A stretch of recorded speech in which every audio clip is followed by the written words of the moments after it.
2025년 신촌 평균 월세 75만원대 관리비 별도. 1년이면 무려 1000만원에 육박하는 금액인데요. 대학생들이 매달 감당하기엔 버겁기만 한 이 현실. 과연 그들은 어떻게 살아가고 있을까요? 와브스 뉴스에서 신촌 지역 청년들의 주거 현실을 전해드립니다. 1학기 개강을 앞둔 지난 1월, 부동산 정보 플랫폼 다방은 서울 주요 10개 대학 인근의 원룸 월세와 관리비를 분석한 결과를 발표했습니다.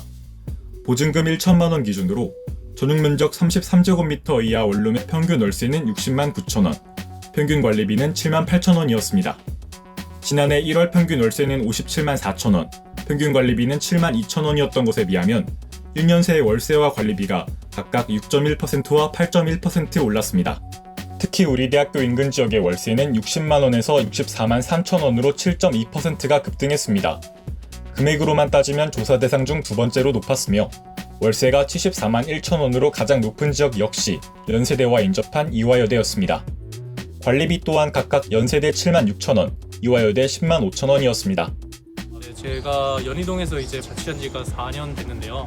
4년 사이에 이제 물가가 체감이 팍팍 되는 것 같아요. 그래서 전에는 50만 원짜리 집에 살았었는데 지금은 생활 조건이 비슷한데 60만 원으로도 빠듯하더라고요. 그래서 굉장히 조금 힘들게 살고 있습니다. 최근 지표는 더 충격적입니다.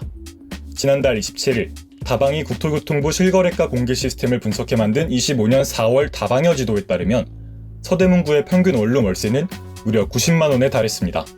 이는 서울시 평균 월세 68만 원 대비 132% 수준으로 서울시 자치구 중에서 가장 높았습니다.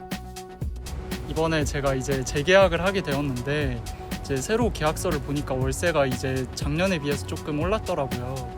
학생으로서 부담감을 느끼고 있습니다. 와브스 뉴스에서도 직접 신촌 지역 부동산 여러 곳을 돌며 시세를 파악해 보았는데요.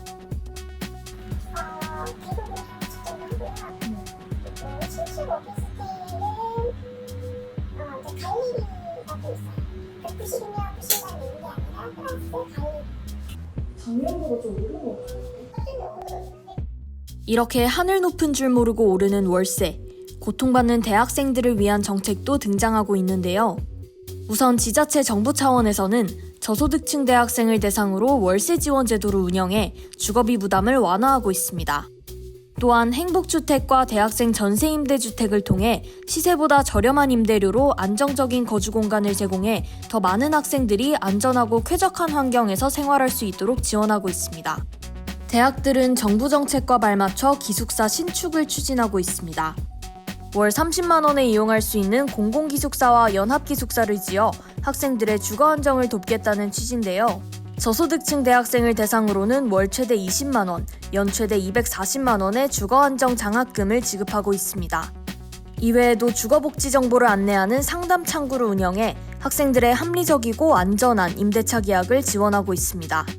한편 정부 지자체와 대학교의 기숙사 증설 정책에 대해서는 반발이 이어지고 있는데요. 지난해 말 인하대학교가 1,794명을 수용할 수 있는 지상 15층 규모의 행복기숙사 건립계획을 발표하자 대학 주변 원룸 소유주들로 구성된 인하대 기숙사 신축 반대 비상대책위원회는 계획 철회를 요구하며 시위에 나섰습니다. 그런데 이런 갈등은 최근에만 나타난 현상이 아닌데요. 대학생 주거난 해소를 위한 정부와 지자체의 정책과 원룸 소유주 임대업자들 간의 이해관계 충돌은 오래전부터 지속되어 왔습니다. 임대업자들은 기숙사가 늘어나면 원룸 공실률이 높아져 생계에 직접적인 타격을 받는다고 주장하는 반면 대학과 학생들은 치솟는 임대료로 인한 주거비 부담을 덜기 위해서는 기숙사 확충이 불가피하다는 입장입니다. 우리 대학교에서도 지난 2014년 우정원 기숙사 증설을 둘러싸고 유사한 갈등이 벌어졌으며 전국 각지에서 공공기숙사 건립에 대한 반대 목소리도 나오고 있는 상황입니다. 다행히 인하대의 경우 올해 1월 인천시의 조정으로 양측이 상생 방안에 합의하며 갈등이 일단락되었지만 전국 곳곳에서 비슷한 갈등이 반복되고 있어 근본적인 해결책 마련이 시급한 상황입니다. 대학가 주변 원룸 공급이 제한되고 기숙사 증설마저 쉽지 않은 상황에서 대학생들의 주거 선택권은 더욱 줄어들고 있습니다. 결국 한정된 주거 공간을 놓고 벌어지는 경쟁이 월세 상승의 또 다른 동력이 된다고 전문가들은 분석합니다. 끝으로 이달 초 새로 출범한 행정부의 주거 정책 역시 주목할 필요가 있습니다. 이재명 대통령은 청년 월세 지원 확대와 부담 없는 전월세로 주거 사다리를 복원하겠다는 공약을 내세우는데요. 만약 실제 정책으로 이어진다면 대학생뿐만 아니라 청년층의 주거 부담을 완화하는 효과를 기대할 수 있습니다.